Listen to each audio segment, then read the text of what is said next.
What's going on, guys? It's Simo. So today I'm bringing to you a meta-analysis for the November 21st, 2017 format. Now that YCS San Diego has come to a close, we can now take the results from that event since it's the first major event to take place for the new November 2017 Forbidden and Limited list. And the meta that we currently have, at least in the wake of that event, is actually going to have a big part in kind of how the events are going to transpire for YCS Prague coming up this weekend, as well as YCS Argentina, which is going to be taking place a couple weeks later. Now, this was a really big event because Spirals got neutered on the ban list, as a lot of us saw, but this was kind of the event to determine what the fate of the format was going to be. And while Spirals did win the event, and while Spirals were the most represented deck in the top 32, I think a lot of us, especially if you were in attendance at YCS San Diego, would definitively say that there is a lot more diversity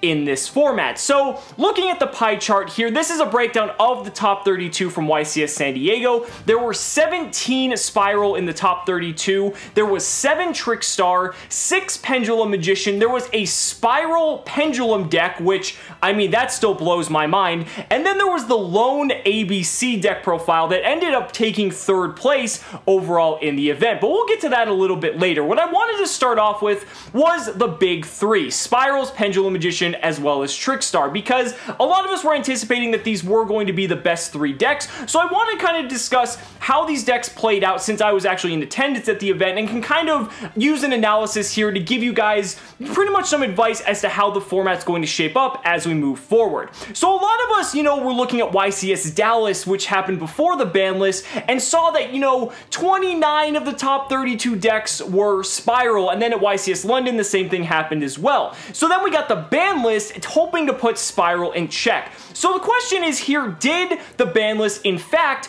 put Spiral in check? And when you look at this meta chart, you may see that Spiral is still overwhelmingly dominant, at least in terms of top cut representation, but I definitely think this is a substantial improvement overall. Now, again, don't get me wrong, 17 of the top 32 is still definitely a dominating factor here, but you have to realize that at least now other decks have a chance. I mean, before, we weren't going to be seeing 7 Trickstar decks and 6 Pendulum Magician decks, or an ABC deck in the top cut. We might be seeing, you know, 2 or 3 of these at most. So I definitely think the format is a bit healthier, but that's where we get and start with Spiral. So Spiral is still the dominant deck of the format, and we look at this and a lot of people are still being forced to main anywhere from like 8 to like 13 hand traps just to combat the deck. Some players were opting to go second in order to hand trap their Spiral opponent and then hopefully kill them during the next turn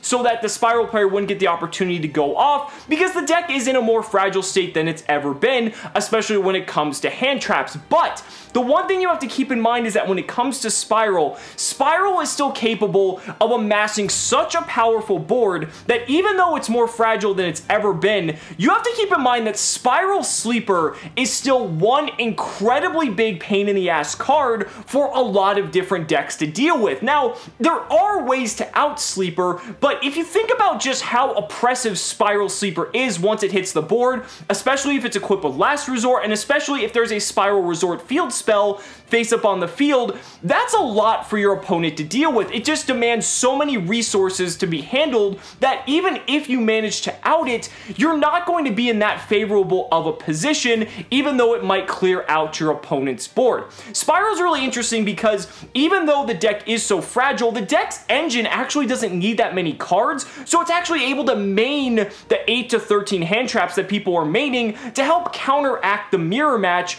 so that there's kind of an equal playing field when you're going into that. So it's kind of weird that its weakness is also its strength at the same time. So that's something you do definitely need to keep in mind. If you're attending YCS Prague or YCS Argentina or any of your regionals or any higher tier events moving forward, this is the deck you definitely need to prepare for. And if you're planning on just beating anything, make your deck prepared to play Spiral all day, especially once you get into the higher rounds. If you're undefeated, you're going to probably see nothing but Spiral. But there are still going to be some other decks you might see at the top tables as well, and this is where we get into Trickstar. Now, I didn't think Trickstar was actually going to be the second highest in terms of representation. Granted, they're pretty equal. I mean, 7 Trickstar, 6 Pendulum Magician is basically the same thing, but I had Pendulum Magician just being a little bit higher, but to my surprise, Trickstar actually managed to make it there, and the reason for that is because very similarly to Spiral, Trickstar has a very small engine as well, and has the room to main all of these hand traps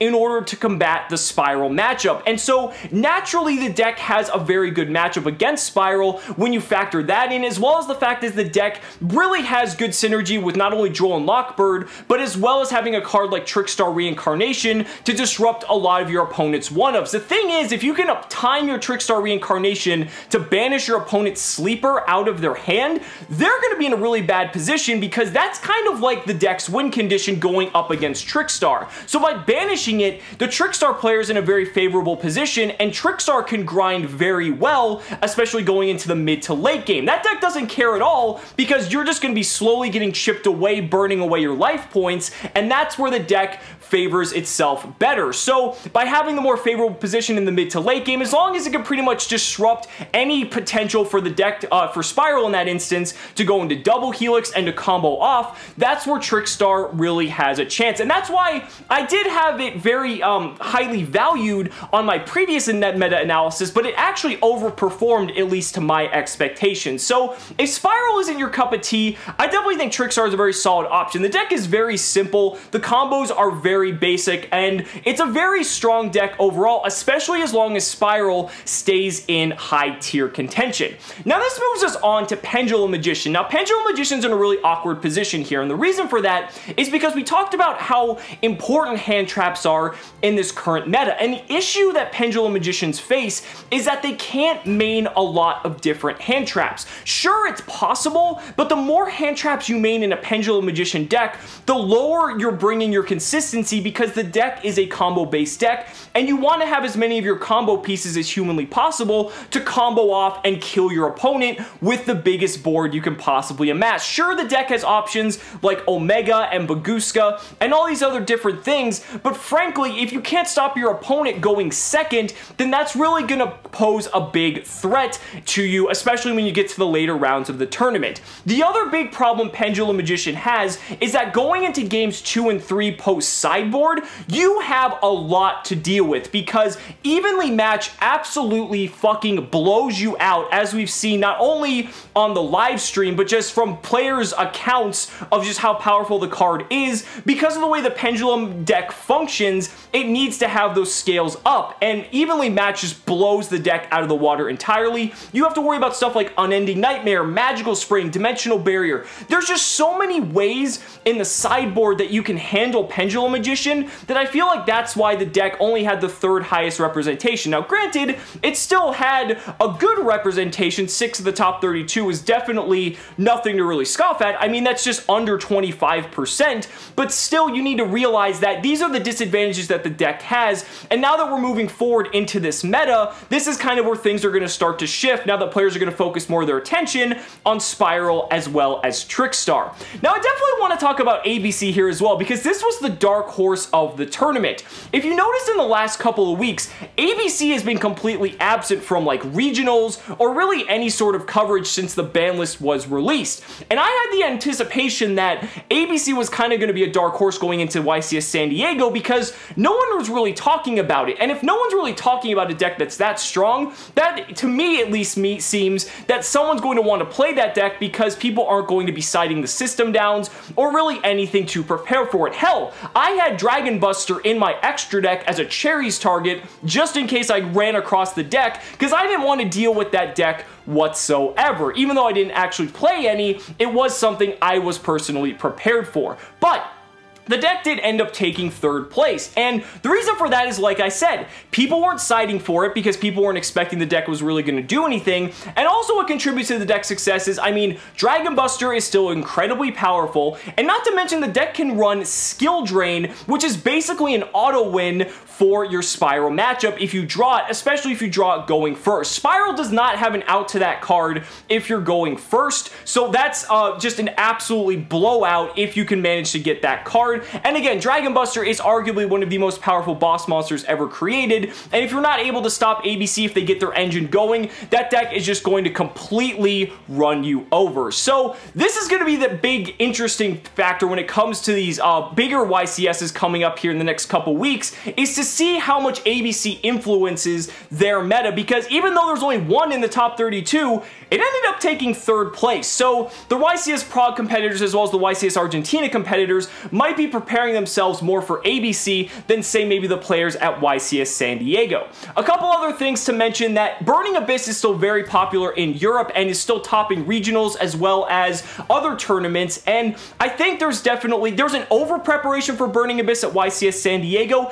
Even though players didn't see a lot of Burning Abyss, there were definitely a lot of Burning Abyss players at the event, and even though none of them did manage to reach the top cut, I definitely saw a lot of people citing Dante for cherries or having it in their extra deck already, and just kind of preparing for the matchup itself by having Abyss Dweller in their extra deck just in case they happen to stumble across it.